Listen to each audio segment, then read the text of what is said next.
49મી જગન્નાથ રથયાત્રા પ્રસંગે પૂર્વ ધારાસભ્ય ગ્યાસુદ્દીન શેખે 38 વર્ષની પરંપરા જાળવી રાખી સફેદ કબૂતરો ઉડાડીને કોમી એકતાનો સંદેશ આપ્યો।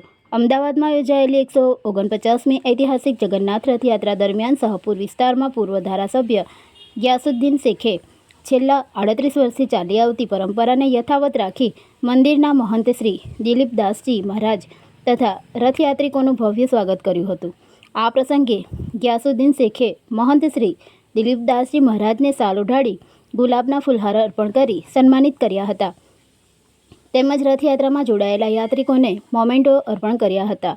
ત્યારબાદ શાંતિના પ્રતીક એવા સફેદ કબૂતરો ઉડાડીને કોમી એકતા, ભાઈચારા અને સૌહાર્દનો પ્રેરણાદાયી સંદેશ આપ્યો હતો। રથયાત્રા દરમિયાન પોલીસ કમિશનર શ્રી સહિત પોલીસ વિભાગના વરિષ્ઠ અધિકારીઓએ પણ ગ્યાસુદ્દીન શેખ તથા મુસ્લિમ બિરાદરો દ્વારા કરવામાં આવેલા સ્વાગત અને સૌહાર્દપૂર્ણ વાતાવરણ જાળવવા બદલ આભાર વ્યક્ત કર્યો હતો।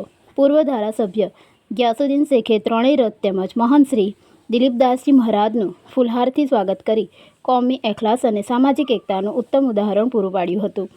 આ પ્રસંગે સામાજિક આગેવાન Saeed Sheikh Yusuf Martin, municipal corporator Dhruv Kalapi, municipal councillor Monaben Prajapati, Ramesh Rathod, Brijesh Sharma, Ishaq Border સહિત મોટી સંખ્યામાં કાર્યકરો, સામાજિક આગેવાનો અને મુસ્લિમ બિરાદરો ઉપસ્થિત રહ્યા હતા।